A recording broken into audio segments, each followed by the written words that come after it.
చాలా రోజుల నుంచి పాపంపేట అక్కడ సర్వే నంబరు 106 ఒకటవ లెటర్లో 63 సెంట్లు అది సుప్రీంకోర్టు ఆర్డర్ ప్రకారం 63 సెంట్లు బిల్డింగ్స్ ఎవరైతే కట్టారో సుప్రీంకోర్టు ఆర్డర్ ప్రకారం అవి రెవెన్యూ అధికారులు అక్కడికి వెళ్ళి అవన్నీ పగలగొట్టడం మనం అందరం కూడా చూసాం. అది సుప్రీంకోర్టు ఆర్డర్ ప్రకారం వాళ్ళు చేస్తే అయినా మా పార్టీ లీడర్లు ఎక్స్ జెడ్పీటీసీ కానీ అక్కడుండే లీడర్లు అందరూ కూడా కలిసి ధర్నా కూడా చేసి ఇవి తీసేయకూడదని చాలా వరకు ప్రయత్నం కూడా చేశారు. అయినా సుప్రీంకోర్టు ఆర్డర్ అని చెప్పి మా వాళ్ళని కూడా తీసుకెళ్ళి స్టేషన్లో కూడా పెట్టింది మనకందరికీ కూడా తెలుసు. కానీ సుప్రీంకోర్టు ఆర్డర్ ఇచ్చినది ఏదైనా సమస్య ఉంటే దాని మీద జిల్లా కలెక్టర్ గారు కూడా స్పందించి దాని గురించి కూడా చెప్పే బాధ్యత మా జిల్లా కలెక్టర్ గారిది కూడా ఉంటుంది. అది కూడా దాని గురించి కూడా ప్రెస్లో కూడా వచ్చేలాగా వాళ్ళు కూడా చేశారు. కానీ దాని గురించి తోపు ఒక మాజీ ఎమ్మెల్యే వెళ్ళి అది రాజకీయం చేసి మరి ఆ రోజు పగలగొట్టినప్పుడు అక్కడికి వెళ్ళి ధర్నాలు చేసి ఎందుకు నిలిపేయలేకపోయినాడని నేను కూడా ఈ ప్రెస్ ద్వారా కూడా నేను అడుగుతున్నాం. ఏదో ఒక రకంగా రాజకీయం చేయాలనే ఆలోచనతోనే అదంతా అయిపోయినాక మళ్ళీ 3 రోజులకు హడావుడి చేసి అక్కడికి వెళ్ళి ధర్నాలు చేసి పరిటాల సునీతమ్మ ఇక్కడ ఒక ఆఫీస్ కట్టాలని ఆలోచనతో ఇవన్నీ కూడా తీసేపించిందని మాట్లాడడం అది ఎంతవరకు సహజమో ఒక్కసారి ప్రజలు కూడా ఆలోచించాలని కూడా నేను కోరుకుంటున్నాం. దీనికి సంబంధించిన పక్కనది నేను మంత్రిగా ఉన్నప్పుడు దాదాపు 4.5 ఎకరా అది కూడా అందరూ కూడా కలిసి మాట్లాడుకొని రిజిస్ట్రేషన్లు కూడా వాళ్ళు చేయించుకున్నారు. వాళ్ళంతా ఈరోజు సంతోషంగా ఉన్నారు, నాకు బొకేలు ఇచ్చిపోతున్నారు, అమ్మ నువ్వు ఆ రోజు మంచి పని చేసావు అని. దాన్ని కూడా రాజకీయం చేసి సునీతమ్మ దీంట్లో 8 కోట్లు తీసుకుంది అన్నాం. నేను ఛాలెంజ్ చేస్తున్నాను తోపు బ్రదర్స్కి, నా కుటుంబం ఇట్లా పెట్టే కుటుంబం కానీ చేయి చాపే కుటుంబం పరిటాల కుటుంబం కాదని ప్రతి ఒక్కరికి కూడా తెలుసు. నేను 8 కోట్లు నేను తీసుకొని నేను నీ ఆత్మసాక్షిగా నువ్వు చెప్పగలవా అని తోపు వాళ్ళని కూడా నేను అడుగుతున్నా. అది ఒక ఎత్తు, అది ఆ రకంగా రాజకీయంగా కూడా తీసుకోపోయినారు. దానికి నాకు ఎటువంటి సంబంధం లేదు. దాంతో ప్రకారం మళ్ళీ ఇంకొక ఆయన అంటాడు, చిన్న తోపు రెండో తోపు వచ్చాడు. జేసీపీ నైట్ టైం వెళ్ళినప్పుడు మళ్ళా సునీతమ్మ ఏమన్నా జేసీపీ పంపించిందా మా ఇల్లు పగలగొడతారని భయంతో ఆందోళన చెందుతా ఉన్నారంటారు. తోపు బ్రదర్స్కి ఒకటే చెప్తున్నా, జేసీపీ పంపించి ఇల్లు తోపియాలంటే హైదరాబాద్లో ఉండే నీ బంగ్లా తోపిస్తాను కానీ ఇక్కడుండే నా కార్యకర్తలు కానీ ఇక్కడుండే పబ్లిక్ కాదని ప్రత్యేకంగా వాళ్ళకు కూడా నేను హెచ్చరిస్తున్నా. ఇల్లు లేదని దొంగేడుపులు ఏడుస్తారు. హైదరాబాద్లో బిల్డింగులు ఉన్నాయి, ఆ బిల్డింగులతో ఏమన్నా జేసీపీ సౌండ్ వింటే సునీతమ్మ ఏమన్నా పంపించిందేమో నువ్వు భయపడతావు కానీ ఇక్కడ ఉండే ప్రజలు ఎవరూ భయపడరు. దమ్ముల మీద చెయ్యేసుకొని ప్రశాంతంగా నిద్రపోతారని వాళ్ళకు కూడా నేను ప్రశాంతంగా నిద్రపోతారని వాళ్ళకు కూడా నేను తెలియజేస్తున్నా. దాంతోపాటు ప్రతి ఒక్కటి రాజకీయం చేసేది తోపు బ్రదర్స్కి ఒక అలవాటైంది. ప్రభుత్వం ఉన్నప్పుడు ఒక రకం చేస్తారు, గవర్నమెంట్ లేనప్పుడు ఇంకొక రకంగా తోపు వాళ్ళు ప్రజలందరినీ రెచ్చగొట్టేది మనం అందరికీ కూడా తెలుసు. నిన్న మొన్న ఏ మీటింగ్లు పెట్టినా ఏ ప్రెస్ మీట్లు పెట్టినా ఒకటే చెప్తా అంటారు, టీవీ బాంబు గురించి మాట్లాడతారు. టీవీ బాంబు గురించి మాట్లాడినప్పుడు కారు బాంబు ఎందుకు గుర్తు రాలేదయ్యా మీకు? ఇక్కడున్న మా అమాయకులైన ఒక ప్రెస్ సోదరులు అక్కడ దాదాపు 24 మందిని పొట్టను పెట్టుకొనింది అది మీరు కాదా? మరి ఇది మాట్లాడినప్పుడు అది ఎందుకు మాట్లాడలేకపోయినారని నేను కూడా వాళ్ళని అడుగుతున్నా. దీనిలో మాట్లాడేకేమో ఏదో పరిటాల కుటుంబం వీళ్ళని ఇబ్బంది పెట్టి టీవీ బాంబు పెట్టి బలి చేసిందంటారు. మరి అక్కడ కారు బాంబు పెట్టింది ఎవరయ్యా? దాంట్లో కూడా మీరు సోదరులు కొద్ది రోజులు జైల్లో కూడా ఉండొచ్చినారు. ఒక్కసారి మీరు కూడా గుర్తు పెట్టుకోండి కూడా నేను తెలియజేస్తున్నా. అదే కాకుండా ఎవరో ఒక ఆయన శుక్రవారం వస్తాడంట పరామర్శించేదానికి. ఆయనకు కూడా ఒకటే చెప్తున్నాం, మా జిల్లాలో కారు బాంబు టీవీ బాంబులు అనేటివన్నీ మర్చిపోయారు, మళ్ళీ మీ వాళ్ళు గుర్తు చేస్తున్నారు. ఆ వచ్చే ఆయనకు కూడా ఏం చెప్పంటే సూట్ కేస్ బాంబు గురించి కూడా ఒక్కసారి మాట్లాడి నా మండలంలోకి కూడా అడుగు పెట్టాలని ప్రత్యేకంగా మాజీ సీఎం గారికి కూడా నేను చెప్తున్నాను. ప్రతి ఒక్కటి కూడా మీరు రాజకీయం చేస్తే మా దగ్గర కూడా రాజకీయం చేయడానికి మేము కూడా సిద్ధంగా ఉన్నాం. అవి అవసరం లేదు. ఎప్పుడో జరిగిపోయిన గతం గతహ. మళ్ళీ అన్ని కుటుంబాలు కూడా ప్రశాంతంగా ఉన్నాయి. మేము ప్రశాంతంగా ఉంటే మీకు నిద్ర పట్టదా? ఈరోజు గంగల భానుమతి గారు కానీ, కనుముక్కల చెన్నారెడ్డి కూతురైన ఉమా గారు కానీ, మా కుటుంబం కానీ, మా 3 కుటుంబాలు ఈరోజు ప్రశాంతంగా ఉన్నాం. ఎందుకంటే ఆ రోజు జరిగిన దాంట్లో 3 కుటుంబాలు బలైనాం. బలైన తర్వాత మా కుటుంబాల పరిస్థితి 4 గోడల మధ్యలోనే మేము ఎన్ని ఇబ్బందులు పడినాం, ఎన్నిసార్లు ఏడ్చుకున్నాం, మా పిల్లలను పట్టుకొని ఎంత బాధపడినాం, ఏ రకంగా మా పిల్లలు మేము పెంచుకున్నాం అనేది మీకు తెలియదయ్యా. అది మాకు తెలుసు. ఒక పూట తిని ఒక పూట లేకుండా మా కుటుంబాలు మేము పెంచుకున్నాం. మా పిల్లల్ని చదివించుకున్నాం. నా కుటుంబంలో నా 3 పిల్లలు ఉన్నారు. నా కొడుకులు ఇద్దరిని నా కూతురిని చదివించుకున్నా. నా కొడుకు ఈరోజు రాజకీయాల్లోకి వచ్చాడు. చిన్నవాడు వచ్చి బిజినెస్ చేస్తున్నాడు. నా కూతురు వచ్చి డాక్టర్ చదువుతోంది, చేసింది. అదే భానుమతి కొడుకు కూడా జాబ్ చేస్తూ ఉంటాడు అబ్బాయి. మరి కనుముక్కలు వాళ్ళు కూడా ఆ ఫ్యామిలీలు కూడా తల్లి తండ్రిని అందరినీ కూడా అన్నదమ్మలను కూడా పోగొట్టుకొని ఆ కుటుంబం కూడా బాధపడుతుంది.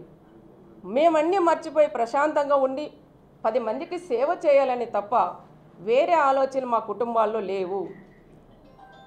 ఫ్యాక్షన్లకి దానిలన్నిటికీ కూడా పుల్ల స్టాపులు పెట్టి మా పిల్లల్ని మంచిగా చదివించుకొని వాళ్ళని కూడా అన్ని రకాలుగా కూడా బాగా చేస్తున్నాం. మరి మా కుటుంబాలని నీ రాజకీయం గురించి ఈరోజు మా కుటుంబాలను ఎందుకు లాగుతున్నావని తోపు బ్రదర్స్ని కూడా నేను అడుగుతున్నాం. అంటే మర్చిపోయినవన్నీ మళ్ళీ గుర్తు చేసి మళ్ళీ రండి, మీరు ఫ్యాక్షన్లోకి రండి, ఏదో ఒకటి చేయండి, మేము దాన్ని రాజకీయంగా వాడతామని మళ్ళీ తోపు బ్రదర్స్ ఈ ప్లాన్లు కూడా చేస్తున్నారు. దయచేసి నేను ఒకటే చెప్తున్నా, భానుమతి గారికి కానీ అదేవిధంగా ఉమా గారికి కూడా ఒకటే చెప్తున్నాం. ఇలాంటి వాళ్ళు కాకమ్మ గోమ్మ కథలు చెప్తా అంటారు. ఇవన్నీ నమ్మొద్దండి, మళ్ళీ ఇటువైపు చూడొద్దండి. ప్రశాంతంగా మన కుటుంబాలు కూడా బాగున్నారు. ఇదే ప్రకారంగా 10 మందికి సహాయం చేద్దాం తప్ప ఇలాంటి వాళ్ళు మనకి మళ్ళీ గొడవలు పెట్టి అది చలమంటేసి ఆర్పుకునేలాగా ఆ రకంగా కూడా చేయాలనుకున్నారు. దయచేసి అలాంటి వాళ్ళు ఉచ్చలేక పడొద్దండి అని మరొక్కసారి మా 3 కుటుంబాల వాళ్ళు కూడా మేము విజ్ఞప్తి కూడా చేస్తున్నాం. దీన్ని చూస్తుంటే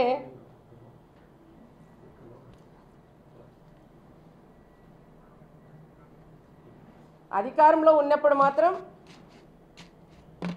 కనుముక్కులలో కానీ గంగులలో మాత్రం కనపరు. అధికారం పోతేనే వాళ్ళని తీసుకొని వచ్చి ముందర పెట్టి వాళ్ళతో మాట్లాడేయడం, ఏదైనా మీటింగుల్లో పోతేనే రండక్క కూర్చోండి పెట్టండి అనడం, ఈ రకంగా కూడా చేస్తుంటారు తోపు వాళ్ళు. మరి అధికారం ఉన్నప్పుడు, నువ్వు ఎమ్మెల్యేగా ఉన్నప్పుడు, మీ నాయకుడు సీఎంగా ఉన్నప్పుడు ఆ కుటుంబాలను నువ్వు దగ్గర తీసి ఒక చైర్మన్ పదవి ఇప్పి లేకపోయావా, ఒక ఎమ్మెల్సీ ఇప్పి లేకపోయావా అని నేను తోపు వాళ్ళని కూడా నేను అడుగుతున్నాను. ఆ పని చేయవు. కానీ అధికారం పోయిన తర్వాత మళ్ళీ ఆ కుటుంబాలను తీసుకొని వచ్చి నీ కుటుంబం లాభ పొందేదాకా చేస్తున్నావు.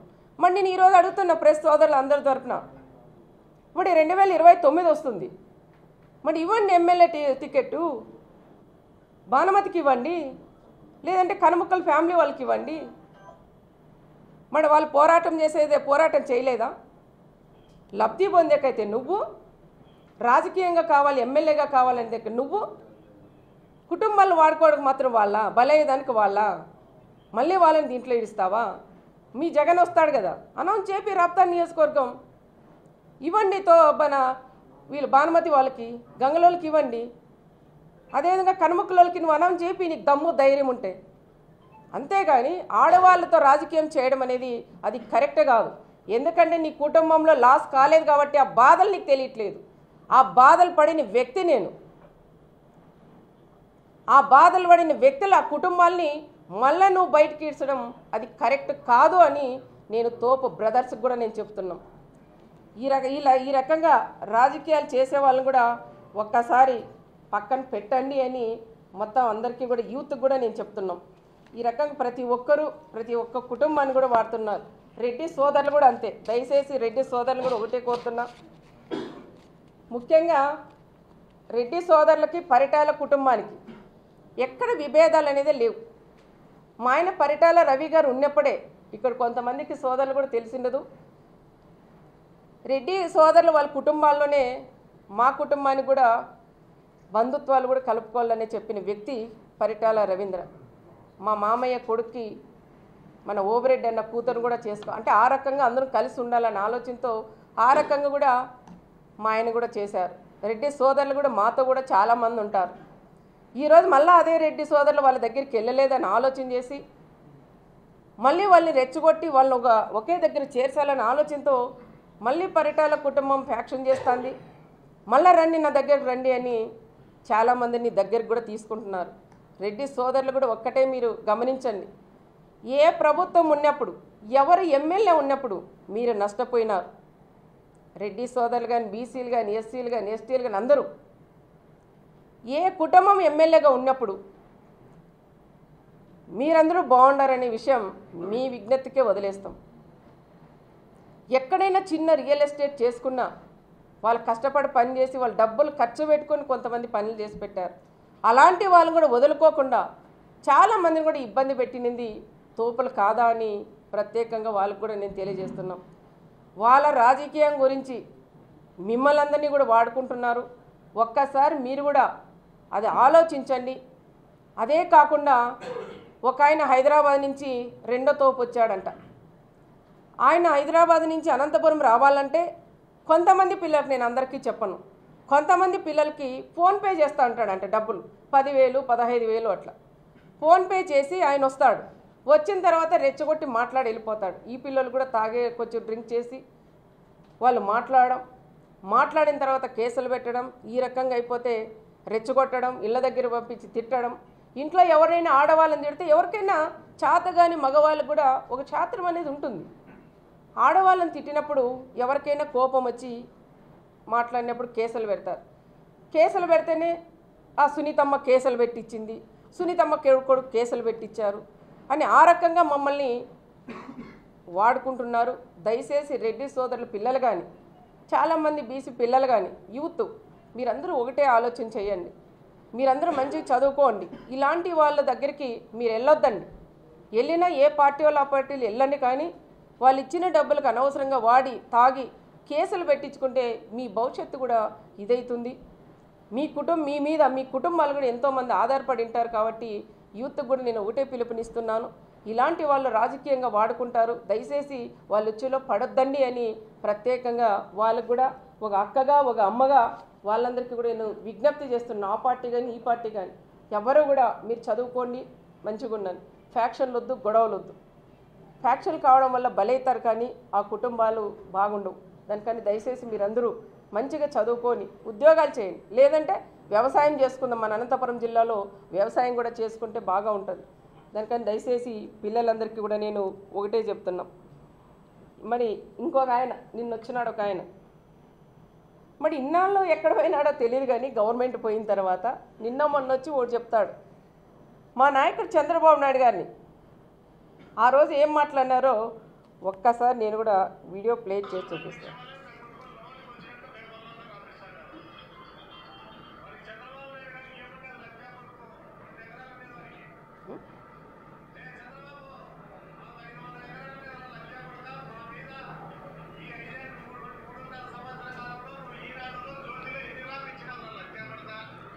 ఈ రకంగా మాట్లాడిన వ్యక్తి నిన్న వచ్చి ఒకటి మాట్లాడుతున్నాడు. మా నాయకుడు చంద్రబాబు నాయుడు గారిని మీ ప్రభుత్వం ఉన్నప్పుడు అహంకారంతో మా నాయకుడు చంద్రబాబు నాయుడు గారిని ఇష్టానుసారం నోటుకు వచ్చినట్లు మాట్లాడినాం. వానా కొడుకు ఈయన కొడుకు మా లోకేష్ బాబు గారు పాదయాత్ర చేస్తుంటే నేను అనుకుంటే ముద్దసీన ఈరోజు బతికి ఉండింటే నీ కొడుకు పాదయాత్ర చేస్తాడా అని ఆయన నోట్లో వచ్చింది. అతి దారుణంగా పెద్ద చిన్న అనేది లేకోకుండా నోటుకు వచ్చినట్లు ఇష్టానుసారం కూడా మాట్లాడాడు. తోపు సోదరుడు అని కూడా చెప్తున్నాం. రెండో ఆయన కానీ ఈరోజు వచ్చి నిన్న ప్రెస్ మీట్ పెట్టి చంద్రబాబు నాయుడు గారు, లోకేష్ గారు మరి ఆ రోజు ఒక మాట, ఈరోజు ఒక మాట. ఆ రోజు నీ గవర్నమెంట్ ఉంది, ఈరోజు నీ గవర్నమెంట్ లేదనా? ఎందుకు కేసులు పెడతాను భయమా నీకు? మేము కేసులు పెట్టి నిన్ను తుక్కు కొట్టాలన్నా మా ప్రభుత్వం వస్తేనే ఫస్ట్ నిన్ను తీసి లోపలేసేవాడు మా నాయకుడు చంద్రబాబు నాయుడు గారు.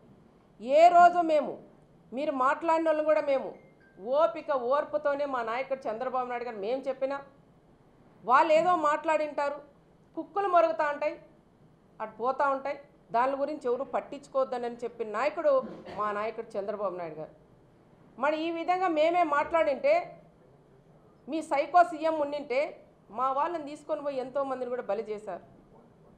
చాలామంది మన చిన్న వీడియోలు తీసి పెడితే కూడా పిల్లల్ని అరెస్టులు చేసి కేసులు పెట్టి వాళ్ళ సెల్ ఫోన్లు కూడా తీసుకొని మీ స్టేషన్లో పెట్టుకున్న రోజులు కూడా చాలా ఉన్నాయి. ఆ రకంగా కూడా ఇబ్బంది పెట్టారు. కానీ మా నాయకుడు అలాంటి నాయకుడు కాదు. మా నాయకుడు తిట్టినా మమ్మల్ని తిట్టినా సరేలే మామూలుగా ఉంటాయి, రాజకీయంగా ఉంటాయి, మీ పని మీరు చేసుకోనివ్వండి, గ్రామాలు అభివృద్ధి చెయ్యండి అని చెప్పే నాయకుడు మా గౌరవ ముఖ్యమంత్రి చంద్రబాబు నాయుడు గారు, మా యువ నాయకుడు మా లోకేష్ బాబు గారని కూడా ప్రత్యేకంగా కూడా నేను తెలియజేస్తున్నాం. ఆ రోజు ఒక మాట, ఈ రోజు ఒక మాట మీరే విన్నారు. ఈ రకంగా మాట్లాడే వాళ్ళ మాటలు నమ్మొద్దండి అని ప్రత్యేకంగా వాళ్ళందరికీ కూడా నేను చెప్తున్నాను. అదే కాకుండా ఇంకో విషయం కూడా మీతో షేర్ చేసుకోవాలా. మొన్న జరిగిన రామగిరిలో ఎంపీపీ ఎలక్షన్, అదే తోపు వాళ్ళకి 8 మంది ఎంపీటీసీలు ఉన్నారు, అంటే 10 మంది ఎంపీటీసీలు నా మండలంలో. వాళ్ళకి వచ్చారు కదా మా నాయకుడు చంద్రబాబు నాయుడు గారు ఎవరు పోటీ చేయొద్దండి అని ఆ మాట మీద మేము నిలబడినాం తప్ప నా 6 మండలాల్లో నేను ఎంపీపీ గెలుచుకునే సత్తా నాకుంది. మా కార్యకర్తలు ఉన్నారు. మా నాయకుడు చెప్పిన మాట ప్రకారం మేము ఇన్ని ఉరుకైనాం. కానీ నా ఎంపీటీసీ అయినా గెలుచుకోవాలనే ఆలోచనతో దాదాపు నా సొంత పంచాయతీ అయింది 1400 మెజార్టీతో మా ఎంపీటీసీ గెలిచాం. అది మహిళకు అయ్యింది. మరి 9 మంది ఎంపీటీసీలు ఉంటే ఒకరు చనిపోయారు. అది ఎంపీపీ ఎలక్షన్కి వచ్చింది. వచ్చిన తర్వాత అది 8 మంది ఎంపీటీసీలు వాళ్ళ దగ్గర ఉన్నారు. నీకెందుకయ్యా భయం అంటే నీ ఎంపీటీసీల మీద నీకు నమ్మకం లేదా? వాళ్ళని తీసుకొని క్యాంపు రాజకీయాలు ఎందుకు చేసావు? ఒక ఎంపీటీసీకి 3 లక్షలు డబ్బులు ఇచ్చి క్యాంపు రాజకీయం ఎందుకు చేస్తున్నావు? మరి నువ్వు గెలిపించి నీ పార్టీ వాళ్ళు అయితే మరి నీ వెనక ఎందుకున్నారు? దీన్ని కూడా రాజకీయం చేయాలనే ఆలోచనతో 3 వ్యక్తుల్ని, వాళ్ళ సోదరులేమో ఇద్దరు కూడా హైదరాబాద్లో ఉండడం, బీసీ సామాజిక సంబంధించిన వ్యక్తుల్ని 3 పంపించి వాళ్ళ బంధువులను కూడా పంపించుకోకుండా ఆ 3 పంపించి గొడవ పెట్టాలనే ఆలోచనతో వెనకాల కొడవెండ్లు పెట్టి, వాళ్ళకు కూడా తెలుసో లేదో కొడవెండ్లు పెట్టి అక్కడ కూడా పంపించారు. గొడవ చేస్తారు, గొడవ అయితే మళ్ళీ దీన్ని రాజకీయంగా బీసీలను కొట్టారని వాడుకోవాలనే ఆలోచనతోనే ఆయన పంపించినారు. అది అయిన తర్వాత మళ్ళీ మరుసటి రోజు మరి వచ్చి నువ్వు ఎంపీపీని ఎందుకు చేసుకోలేకపోయినావు? నువ్వు టైం అయిపోయిన తర్వాత 11:10 నిమిషాలకి బాగేపల్లి టోల్గేట్తో వెట్లిస్తావయ్యా నువ్వు 1 అవర్లోనే నువ్వు రామగిరికి రాగలవా? నువ్వు టైం తప్పించాలనే ఆలోచనతో ఆ టైంకి పంపించావు. ఆ రోజు ఎలక్షన్ పోస్ట్పోన్ అయింది. మళ్ళీ మరుసటి రోజన్నా నువ్వు తెచ్చావంటే ఎక్కడో సముద్రం దాకా తీసుకుపోయినాడంట.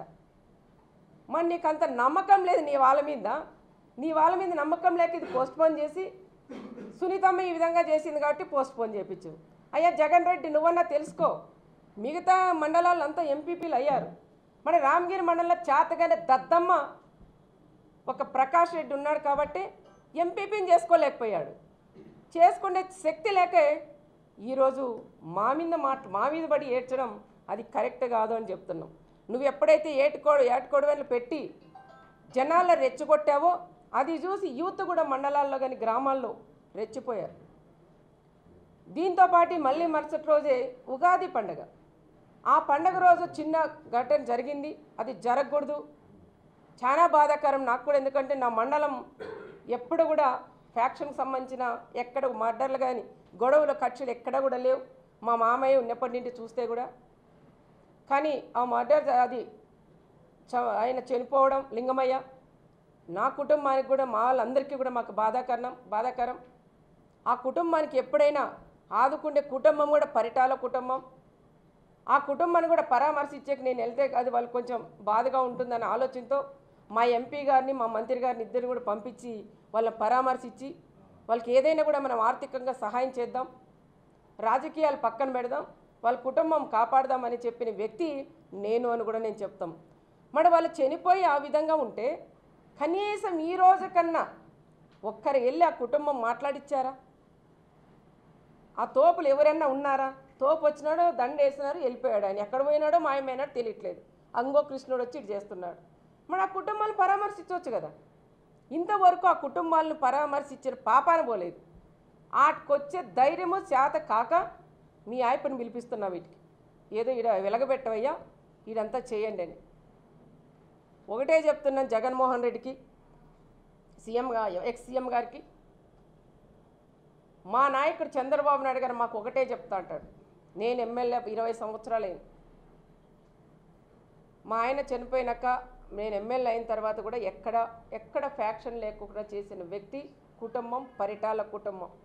మా నాయకుడు చంద్రబాబు నాయుడు గారు కూడా ఒకటే చెప్తారు, గత మనమందరం బాగుండాలా, మన పిల్లలు బాగుండాలి, చదువుకోవాలా, ఉద్యోగాలు చేయాలా, రాజకీయ ఎలక్షన్ అప్పుడు ఎలక్షన్ చేసుకుందాం, అందరూ కూడా డెవలప్ చేయండి, పార్టీలకు అతీతంగా మనం పని చేద్దామని చెప్పిన నాయకుడు మా అన్న చంద్రన్ అని కూడా నేను చెప్తున్నాను.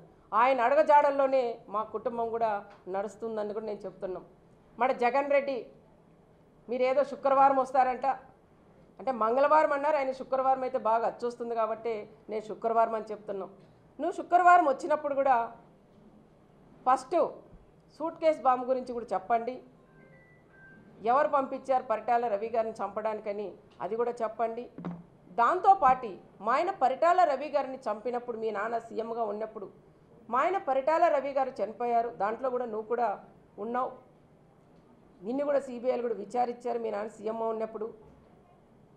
మా ఆయనతో పాటు దాదాపు 45 మందిని అనంతపురం జిల్లా వాళ్ళని కూడా పొట్టను పెట్టుకున్నారు. మాకందరికీ నువ్వు కూడా సమాధానం చెప్పే బాధ్యత అది నీ మీదే ఉంది. అదే కాకుండా చాలా వరకు మన ఇక్కడ చూస్తే మహేశ్వర్ రెడ్డి అని తోపుదుర్తికి సంబంధించిన మహేశ్వర్ రెడ్డి మీ తోపు ఎమ్మెల్యే వాళ్ళ ఊరు మాజీ ఎమ్మెల్యే ఊరు మహేశ్వర్ రెడ్డిని కూడా అతి దారుణంగా చంపి రైలు పట్టాల మీద కూడా వేసినది మీ తోపు బ్రదర్సు. మరి ఆ కుటుంబాన్ని కూడా నువ్వు పరామర్శించాలని ప్రత్యేకంగా జగన్కు చెప్తున్నాం. మళ్ళీ మొన్ననే గాండ్లపర్తి కొత్తపల్లి మోహన్ రెడ్డి వాళ్ళ కుటుంబం ఉన్నప్పటి నుండి ఫస్ట్ నుంచి మీ వైఎస్ఆర్ పార్టీలోనే ఉన్నారు.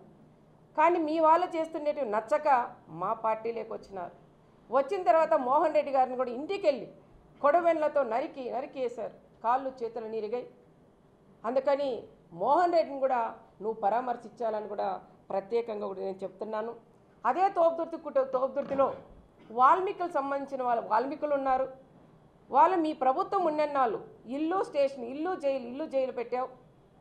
మరి ఆ కుటుంబాలు ఎన్నో కుటుంబాలు బీసీ కుటుంబాలని కూడా ఇబ్బంది పడినాయి. ఆ కుటుంబాలు కూడా నువ్వు వచ్చినప్పుడు పరామర్శించు. అదే కాకుండా దాదాపు నువ్వు వచ్చినప్పుడు కొన్ని బట్టలు తెచ్చుకోవద్దండి, చాలా లగేజ్ కూడా ఎక్కువ తెచ్చుకోవాలి. ఎందుకంటే మా 6 మండలాల్లో మీ ప్రభుత్వం ఉన్నప్పుడు మీ తోపు ఎమ్మెల్యేగా ఉన్నప్పుడు చాలామంది వైఎస్ఆర్ లీడర్లు కానీ కార్యకర్తలు కూడా వాళ్ళ వల్లనే నష్టపోయారు. మరి ఆ కుటుంబాలు కూడా 6 మండలాలు తిరిగి తోపు వాళ్ళ నుంచి నష్టపోయిన కుటుంబాలని మీరు పరామర్శించే బాధ్యత అది మీ మీద ఉంది. మొన్న జరిగి మీ ప్రభుత్వంలోనే మా బీసీ నాయకులైన ఎక్స్ ఎంపీపీ మా చెన్నై కొత్తపల్లి మండలం మా ఎక్స్ ఎంపీపీని కూడా కట్ట మీద కొట్టినారు మీ ప్రకాష్ రెడ్డి వాళ్ళ సోదరులు. మరి వాళ్ళని కూడా మీరు పరామర్శిస్తే బాగుంటుందని కూడా చెప్తున్నాం. అదే కాకుండా ఎన్నో సైట్లు కానీ దందాలు చేశారు. పాల డైరీ అని పేరు పెట్టి చాలామందితో కూడా పాలు పోపించుకొని వాళ్ళకు కూడా డబ్బులు ఇవ్వలేదు. మరి వాళ్ళని కూడా పరామర్శిస్తే బాగుంటుందని నా విన్నపం. అదే కాకుండా ఇంకా చాలా వరకు మీ సిద్ధం సభ పెట్టారు ఇక్కడ. మీ సిద్ధం సభ పెట్టినప్పుడు మా ఆంధ్రజ్యోతి విలేకరైన ఫోటోగ్రాఫర్ అయిన మా కృష్ణ కుటుంబాన్ని కూడా నువ్వు పరామర్శించాలా. మరి ఆంధ్రజ్యోతి ఫోటోగ్రాఫర్ నువ్వు కొడితే కనీసం ఒక ఖండను కూడా నువ్వు ఇవ్వలేదు. ఏ విధంగా కొట్టారో టీవీల్లో వచ్చినాయి, పేపర్లో వచ్చినాయి, చావు బతుకల్లో కూడా ఉన్నారు. అంత దారుణంగా కాళ్ళతో తన్ని చెప్పులతో కొట్టి ఆ రకంగా దారుణంగా కొట్టారు. కానీ మేము కూడా అది కసి తీర్చుకోవాలని మా కృష్ణ కానీ మా ప్రెస్ ఆంధ్రజ్యోతి వాళ్ళు కూడా ఏ రోజు కూడా అనుకోలేదు. మరి ఆ కుటుంబాన్ని కూడా నువ్వు పరామర్శించాలని ప్రత్యేకంగా జగన్ రెడ్డికి కూడా నేను చెప్తున్నాను. అదే కాకుండా మొన్న జరిగిన సంఘటనలో ఒక ఎస్ఐ సుధాకర్ యాదవ్ ఆయన డ్యూటీ ఆయన చేశాడు. ఆ రోజు ఎవరైతే మీ ప్రభుత్వం ఉన్నప్పుడే కొంతమంది మీద కేసులు పెట్టారు. వాళ్ళు పిలిపించిన దానికే, నువ్వు పిలిపియొద్దంటే పిలిపించిన దానికి ఆయన మీద కసి పెట్టుకొని సుధాకర్ యాదవ్ మన ఎంపీటీసీ ఎలక్షన్లో ఏదో మాకు ఫోన్లో రావయ్యా తెలుసు ఎవరితో మాట్లాడించడం. నేను గెలవాలనుకుంటే నాకు పార్టీలో చేరుతాం కండవాళ్ళు ఏమన్నారు ఎంపీటీసీలు. నాకు వద్దు అలాంటి పని నేను చేయను అన్న. ఈ 1 ఇయర్ తర్వాత నేను చేర్చుకుంటా కానీ నాకు వద్దని చెప్పాం. కానీ అలాంటి వాళ్ళతో నేను మాట్లాడించుకు అంత చేతగాని దద్దమ్మ కాదు. నేను చెయ్యాలంటే చేస్తా, వద్దు అనుకుంటే పక్కన పెట్టేస్తాం. ఆ శక్తి అవన్నీ కూడా మా ఆయన బలమే నాకని కూడా నేను చెప్తున్నాం. మరి ఎలక్షన్ సామరస్యంగా గొడవలు లేకోకుండా చేసిన వ్యక్తిని, ఒక ఎస్ఐ గారిని, ఒక బీసీకి సంబంధించిన ఎస్ఐని ఒక మాజీ సీఎం లెవెల్లో నీ నోటు ఎట్లా వస్తుందయ్యా? ఈ ప్రకాష్ రెడ్డి వాళ్ళు ఏంది రాసిస్తే అది నువ్వు మాట్లాడేస్తావా? నీ ప్రభుత్వంలో పోలీస్ డిపార్ట్మెంట్ వాడుకొని మమ్మల్ని ఇబ్బందులు పెట్టారు. కానీ మా ప్రభుత్వం, మా నాయకుడు చంద్రబాబు నాయుడు గారు, తెలుగుదేశం కానీ వైఎస్ఆర్ ఏ పార్టీ తప్పులు చేసినా వాళ్ళని శిక్షించండి అని చెప్పే వ్యక్తి మా అన్న చంద్రబాబు నాయుడు గారిని కూడా చెప్తున్నాం. మీ ప్రభుత్వం అట్లా మా ప్రభుత్వంలో డిపార్ట్మెంట్ ఎక్కడా వాడుకోం. నేను కూడా అదే చెప్తే, ఎవరు తప్పు చేస్తే వాళ్ళు తీసుకోపోయి కేసులు పెట్టండి, ఇంకొకసారి ఆ పని చేయరు అని చెప్పిన వ్యక్తి మేము. మరి అనవసరంగా దీనిలోకి రాజకీయాల్లోకి లాగి సుధాకర్ యాదవ్ని ఎందుకు బలి చేస్తారు మీరు? అంటే ఆయన కరెక్ట్గా డ్యూటీ చేయకూడదా? డ్యూటీ చేసిన దాన్ని తప్ప దానికని ఇది కూడా ఎవరి గురించి అయినా మాట్లాడినప్పుడు ఒక మాజీ సీఎంగా నువ్వు ఉన్నప్పుడు అది ఆలోచన చేసే బాధ్యత అది నీ మీద ఉన్నదని జగన్మోహన్ రెడ్డి గారికి కూడా నేను చెప్తున్నాం. ఇది మర్డరా, చిన్న గొడవ నుంచి ఈ విధంగా జరిగిందనే విషయం నీ ఆత్మకే తెలుసుకోవాలని కూడా చెప్తాను. నీ విజ్ఞతకే వదిలేస్తాం. మర్డర్లు చేపించేది మీరు, ఫ్యాక్షన్ మర్డర్లు చేసేది మీరు, మేం కాదు. ఫ్యాక్షన్ మర్డర్లు ఎవరైనా చనిపోతే ఆ కుటుంబాలు కాపాడే కుటుంబం పరిటాల కుటుంబం. ఆ కుటుంబాల్లో ఉండే పిల్లలు చదివించే నాయకుడు మా అన్న చంద్రబాబు నాయుడు గారని ప్రత్యేకంగా కూడా నేను తెలియజేస్తున్నాం. ఏది ఏమైనా మా కుటుంబాలని ఏదో రకంగా ఫ్యాక్షన్లోకి లాగాల, మళ్ళీ మా కుటుంబాలు ఇబ్బందులు పడితే నువ్వు ఇది రాజకీయంగా చేయాలనే ఆలోచనతో ఈ రకంగా కూడా చేయడం అది కరెక్ట్ కాదు అని తోపు బ్రదర్స్ ముగ్గురికి నేను హెచ్చరిస్తున్నా. రాజకీయంగా కావాలంటే ఎవరైనా పేరు ఏదైనా ఇప్పుడు పరిటాల సునీతమ్మ ఉంటుంది.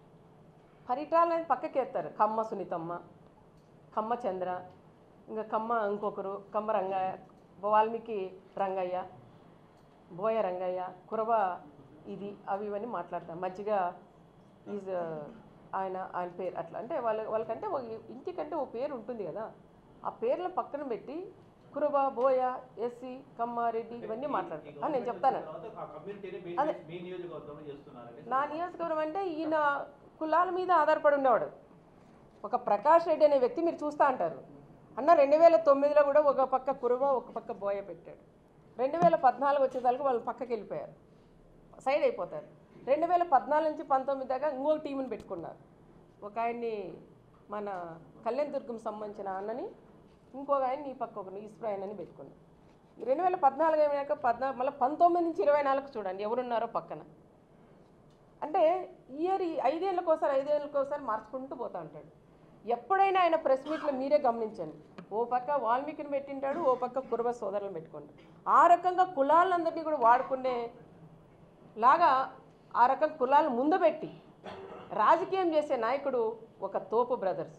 నేను చెప్తున్నాం, మన సిద్ధలాంపురంలో ఆయన కన్వీనర్ అనుకుంటా, ఆయన కొట్టాడు, వాళ్ళు కొట్టడం, వీళ్ళు కొట్టడం, ఇవన్నీ కూడా ఆయనకు తెలుసు. ఎవరు చేపిస్తున్నారనే విషయాలు కూడా ఆయనకు తెలుసు. ఆయన విజ్ఞతకే వదిలేస్తాం.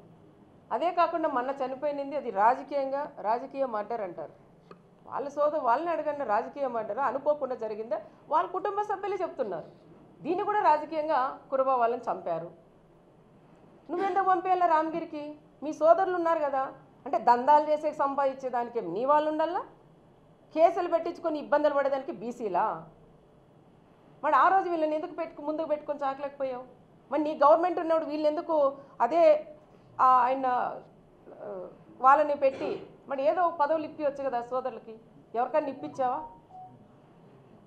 రాజకీయంగా వాడుకొని పక్కకు పడేస్తున్నారు. అదే మా గ్రామం సంబంధించిన ముత్యాలన్న ఎంపీటీసీ ఆ పిల్లోడిని 5 సంవత్సరాలు వాళ్ళ ప్రభుత్వం లేనన్నారు. 14 నుంచి 19 దాకా పక్కన పెట్టుకొని ఉన్నాడు. సునీతమ్మ సంపద ఉందేమో ఈయనకుండల్లా, పోలీసు ఎస్కార్ట్ ఇవ్వండి, గన్మ్యాన్లు ఇవ్వండి అని ముత్యాలని వీళ్ళని పెట్టుకున్నాం. మళ్ళీ నీ ప్రభుత్వం వచ్చిన తర్వాత ముత్యాలు ఎందుకు సేదైనాడు? కురవ ముత్యాలు ఎందుకు తోసేసావు? మరి ఈరోజు ఎందుకు నువ్వు సస్పెండ్ చేసావు? నువ్వు ఆ కులాలని ముందు పెట్టుకొని నువ్వు ఆ కులాలతో రాజకీయం చేసావు. రాజకీయం చేసినప్పుడు మరి ఆ కులాన్ని నువ్వు పార్టీ నుండి ఎందుకు సస్పెండ్ చేసావు? అంటే నీ దగ్గర ఉంటే సస్పెండ్ చేయవు, అదే మాధవ్ దగ్గరికి పోతే నువ్వు సస్పెండ్ చేస్తావా? కుల రాజకీయాలు చేసేదానికే బీసీలందరినీ కూడా అడ్డం పెట్టుకొని మైకుల ముందర మాట్లాడడానికి, జగన్మోహన్ రెడ్డి దగ్గర చెప్పుకోవడానికి ఈ కులాలను వాడుకుంటున్నారు. దయచేసి అన్ని కులాల వాళ్ళు ఒక్కసారి తెలుసుకోండి. ఏ కులము ఎప్పుడు వాళ్ళ దగ్గర ఉంటుందో వాళ్ళని అన్యాయమే చేస్తారు, కానీ వాళ్ళకి న్యాయం అనేది చేసే శక్తి వాళ్ళకి లేదని ప్రత్యేకంగా వాళ్ళకు కూడా నేను తెలియజేస్తాను. మా కులాలన్నా నా ఇంట్లో రండి, ఇప్పుడు ఎవరు వచ్చినా ఎస్సీ ఎస్టీ బీసీ మైనార్ ఎవరు వచ్చినా నా టేబుల్ మీద కూర్చొని ధైర్యంగా అన్నం తింటారు. చీరలు లాక్కొని ధైర్యంగా కూర్చుంటాను నా దగ్గర. రండి అన్న వాళ్ళ ఇంటి దగ్గరికి వెళ్దాం. ఒక బీసీ పోయిన ఈ రోజుకి కూడా చెప్పులు వదిలి మళ్ళీ వాళ్ళ ఇంటి దగ్గరికి పోతున్నారు. కుర్చీలో కూర్చోబెట్టారు అడగండి. అదే వైఎస్ఆర్ మీకు ఎవరైనా తెలిసింటారు. సునీతమ్మ ఇంటి దగ్గర పోతే ఏ విధంగా గౌరవం ఉంటుంది, అదే ప్రకాష్ రెడ్డి ఇంటి దగ్గర పోతే మీకు ఏ రకంగా ఉంటుందని ఒక్కసారి మీరు కూడా అడిగి తెలుసుకోవాలని ప్రత్యేకంగా ఇక్కడుండే సోదరులందరికీ కూడా చెప్తున్నాం. చాలామందికి పరిటాల రవి గారి గురించి కూడా మీకు తెలిసింటుంది, కొంతమంది తెలిసిండదు. మీలాంటి వాళ్ళకి అప్పుడు తెలిసింటుంది. ఆ కుటుంబం అంటే ఏంటనేది కూడా మీకు కూడా తెలిసింటుందని కూడా ప్రత్యేకంగా కూడా నేను తెలియజేస్తాను.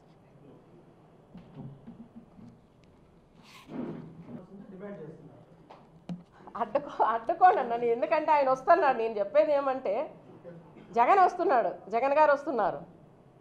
వచ్చినప్పుడు ఆయన చేసిన తప్పులు, పరిటాల రవి గారిని చంపిండే దాంట్లో కేసులో ముద్దాయి దాంట్లో ఉన్నాడు ఆయన. దాని గురించి సమాధానం చెప్పాలా? అనంతపురం జిల్లాలో 45 మందిని పొట్టను పెట్టుకున్నారు వాళ్ళ ఆయన మంత్రిగా సీఎంగా ఉన్నప్పుడు. దాని గురించి కూడా సమాధానం చెప్పాలా? సూట్ కేసు బాంబు గురించి కూడా సమాధానం చెప్పాలా? అదేవిధంగా ఇంతకుముందు మా బీసీలందరినీ కొట్టిండేదానికి కానీ, అక్కడ తోపుదుర్తిలో మర్డర్ జరిగిండేదానికి కానీ, మా మాజీ సర్పంచ్ని కొట్టిండేదానికి కానీ, అదేవిధంగా మా కృష్ణ ఆంధ్రజ్యోతి ఫోటోగ్రాఫర్ని కొట్టిండేది కానీ, వీళ్ళందరికీ కూడా సమాధానాలు చెప్పి నువ్వు వచ్చి ఆ కుటుంబాన్ని పరామర్శిస్తే బాగుంటుంది. కుటుంబాన్ని వచ్చి పరామర్శించడానికి నేను అడ్డుకోను. ఎందుకు అడ్డుకుంటా? పరామర్శించేదే కాకుండా వాళ్ళకు కూడా ఆర్థికంగా సహాయం చేసుకోండి. ఊరికే వచ్చాం నీ ఫోటోలకి, పేపర్లకి, టీవీలకి వచ్చి పోయేది కాదు. సహాయం చేయండి. ఎప్పుడైనా ఈరోజు వచ్చి రేపు వెళ్ళిపోయేలే తప్ప, ఎప్పుడైనా కుటుంబానికి సహాయం చేసే వ్యక్తి, ఆ కుటుంబాన్ని కాపాడే బాధ్యత అది నా మీదే ఉంటుంది. నా మండలం, నా కుటుంబ సభ్యులుగా నేను భావిస్తున్నాం. నా కుటుంబంలో మనిషిని పోగొట్టుకుని ఎంత బాధ ఉంటుందో అంతకన్నా బాధపడిన దాన్ని అది నేనే అని కూడా నేను చెప్తున్నా. పండగ పూట్ల నేను బాధపడినా. నాకు సంబంధించిన వాళ్ళు, నా బంధువులు వాళ్ళ పిల్లలు చంపారని నేను ఎక్కేసుకోలేదే. నేను ఎక్కడన్నా కానీ పోలీసులు మీరు ఫోన్ చేసి అడగండి, సునీతమ్మ ఫోన్ చేసిందా, కేసు పెట్టొద్దనిందని అడగండి. ఆ 2 పిల్లలు పోయి అది అనుకోకుండా జరిగిన దాన్ని 20 మంది చేశారు, వాళ్ళు కేసు పెట్టాలో వాళ్ళ కుటుంబ సభ్యులు చెప్తున్నారు ఎంతమంది వచ్చారు, ఏం చేశారని. వాళ్ళు వెంటనే అరెస్ట్ చేయండి అని చెప్పాము. అరెస్ట్ చేశారు, సరెండర్ చేశారు. నేను నా బంధువులను నేను వెనకేసుకోలేదు. ఎవరైనా సరే తప్పు చేసిన వాళ్ళని ఎప్పుడైనా అది చట్టం తన పని తను చేసుకుంటూనే పోతుంది.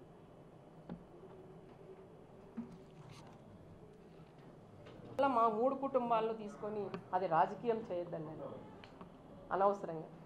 మా బాధలు మాకు ఇట్లా 4 గోడల మధ్యలోనే మేము ఎన్ని బాధలు పడి ఉంటామో ఏడ్చుకునే రోజులే ఎక్కువ ఉంటాయి. సంతోషంగా ఉండే రోజుల కన్నా ఏడ్చుకునే రోజులే. ఇప్పుడు కుండ మీద కాలిపోయింది, వాళ్ళ ఇంటి మీదే రావాలి, ఎవరు మీద వాళ్ళకి కూడా సమాధానాలు చెప్పాలి కదా. పురుషులని కాల్చారు.